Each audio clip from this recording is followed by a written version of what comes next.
The lake house belongs to us now, my mother-in-law Margaret announced, her voice cutting through the Sunday dinner silence like a knife. We're selling it tomorrow. I froze, my fork suspended midway to my mouth. The familiar dining room of my childhood home suddenly felt foreign, hostile even. My husband Thomas shifted uncomfortably beside me, but remained silent. You can't sell it, I managed to say, my voice steadier than I felt. That house has been in my family for generations. Margaret's perfectly painted lips curved into a smile that didn't reach her eyes. Actually, dear, we can. Your father left everything to Thomas when he passed, and as his parents, we're simply helping manage the property. My sister-in-law Victoria smirked from across the table. Don't be dramatic, Emma. It's just an old house. Besides, the property values around the lake have skyrocketed. It's time to cash in. I'm Emma Sullivan, 32, and 6 months ago, I lost my father to a sudden heart attack. Now I was about to lose the last piece of my childhood, the lake house where every summer memory I treasured had been made. Thomas, I turned to my husband, you can't let them do this. You know what that place means to me. Before Thomas could respond, Margaret waved her hand dismissively.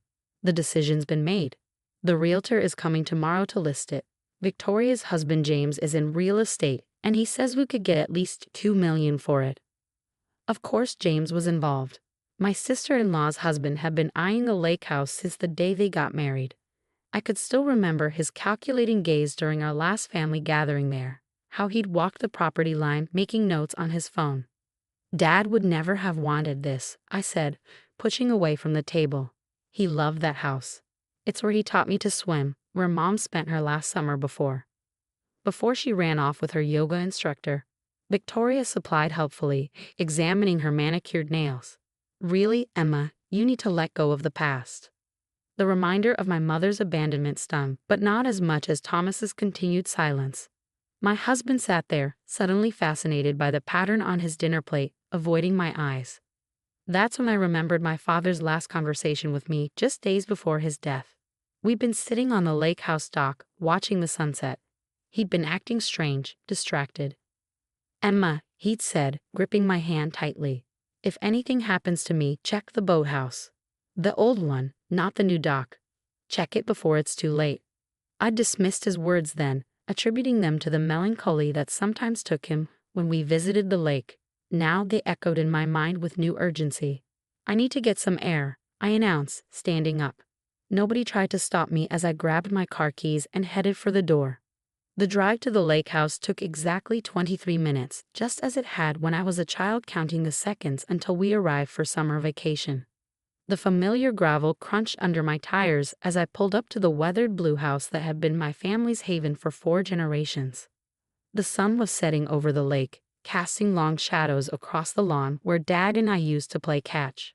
The porch swing where Mom used to read me stories still creaked in the evening breeze. Every inch of this place held memories, stories, pieces of who I was. The old boathouse stood at the edge of the property, separated from the newer dock by a small grove of pine trees. It had been Dad's refuge, his workshop where he'd spend hours tinkering with old boat motors and fishing gear. I hadn't been inside since before he died. The door stuck slightly, just as it always had. The familiar smell of wood, water, and old rope enveloped me as I stepped inside. Motion sensors flickered to life, illuminating the dusty interior.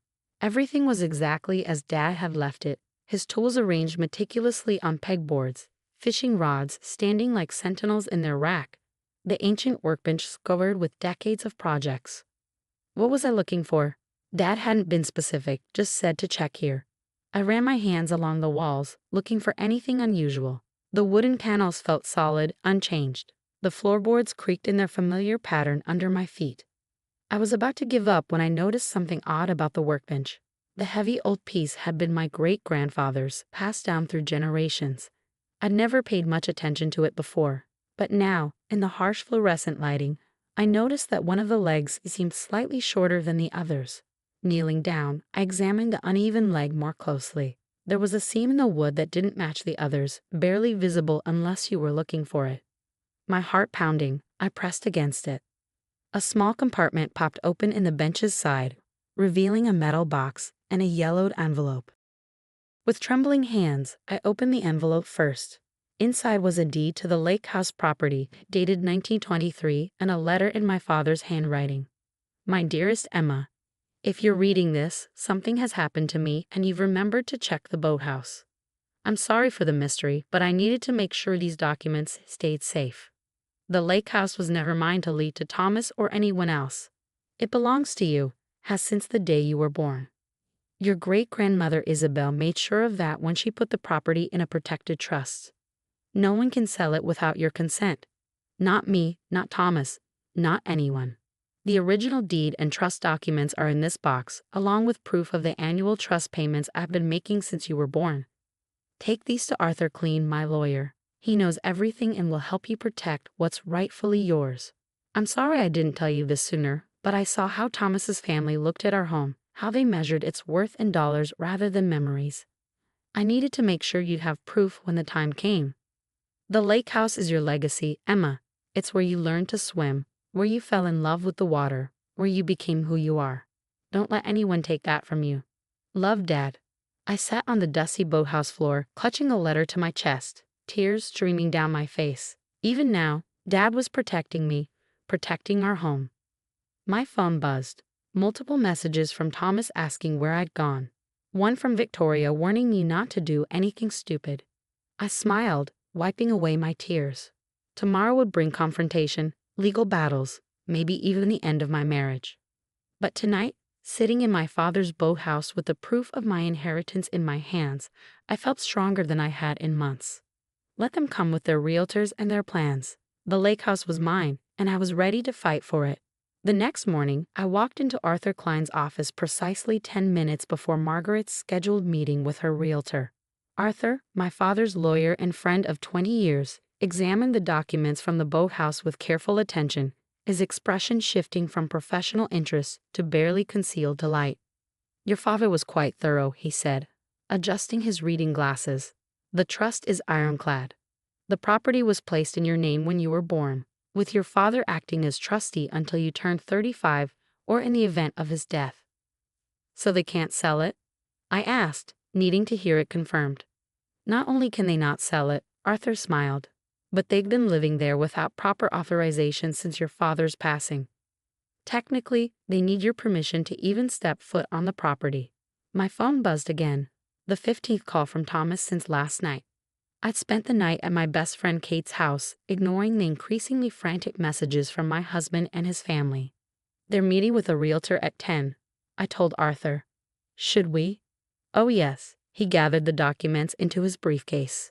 I think we should definitely attend that meeting. We arrived at the lake house to find Margaret, Victoria, James, and Thomas standing in the driveway with a polished-looking realtor. The woman was gesturing enthusiastically at the property, probably describing its investment potential or development opportunities. Emma, Thomas started towards me, but stopped short when he saw Arthur. What's going on? Why is Dad's lawyer here? Margaret's perfectly composed face flickered with uncertainty. We're in the middle of a private meeting. Actually, Arthur stepped forward. This meeting is over. I have here, he patted his briefcase, documentation proving that this property belongs solely to Emma Sullivan, held in trust since her birth in 1991. The realtor's professional smile wavered. I'm sorry, but I was told the property was inherited by Thomas Sullivan.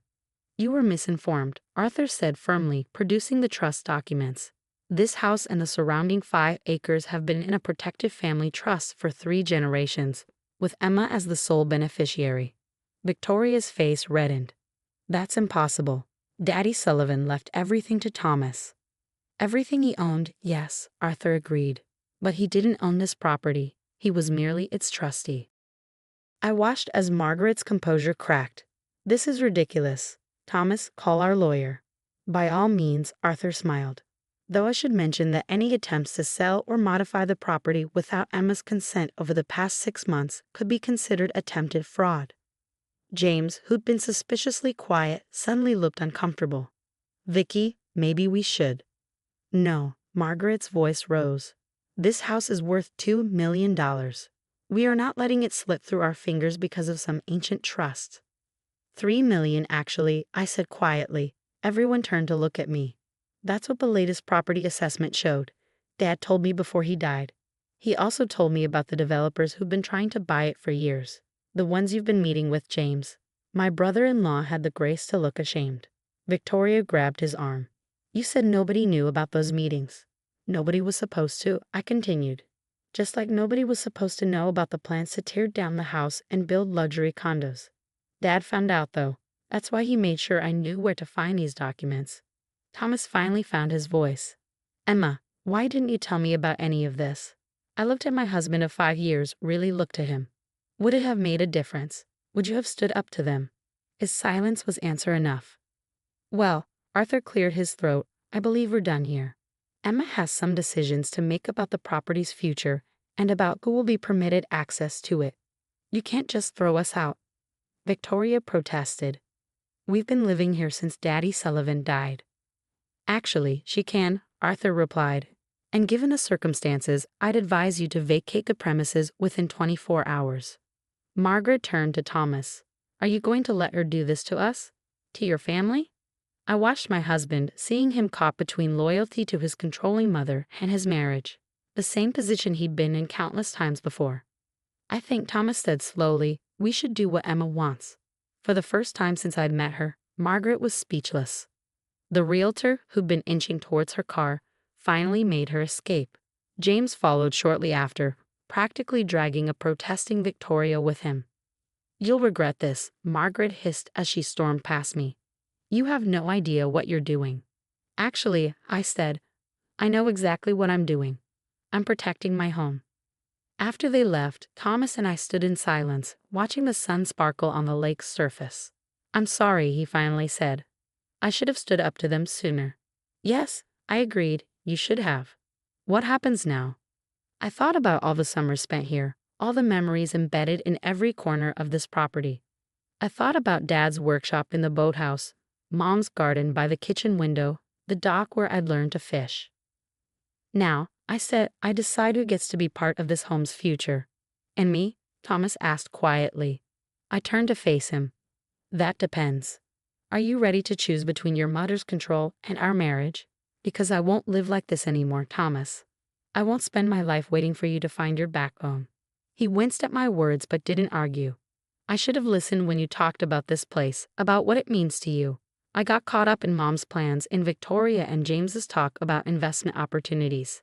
I forgot about the memories. The question is, I said, what are you going to do now? Hans looked at the house, then back at me. I'd like to make new memories here, better ones. If you'll let me. It wasn't a complete solution, but it was a start. The next few months would bring changes, some painful, some necessary. Margaret and Victoria would fight, of course. They tried to contest the trust, claimed Dad wasn't in his right mind, anything to get their hands on the property's value. But standing there with the lake house behind me, my father's letter in my pocket, and my husband finally choosing my side, I knew we'd weather whatever storms came our way. Arthur cleared his throat. Shall we go inside? We have some paperwork to discuss about the property's future management. I nodded, taking one last look at the lake. Somewhere, I hoped Dad was watching, proud that his daughter had found the strength to protect their family's legacy. Yes, I said. Let's go home. 1 year later, I stood on the dock of the lake house, watching the sunset paint the water in shades of gold and pink. The past 12 months had brought more changes than I could have imagined, but standing here, I knew every battle had been worth it. As predicted, Margaret and Victoria hadn't gone quietly. They tried everything: legal challenges, emotional manipulation, even attempting to turn the local community against me with stories of how I'd stolen their inheritance. But Dad's trust proved unshakable, and Arthur's meticulous documentation shut down every challenge they mounted. Thomas surprised everyone, including himself, by standing firm. When Margaret showed up unannounced one morning, demanding he control his wife, he finally found his voice. Enough, Mom, he'd said, blocking her path to the house.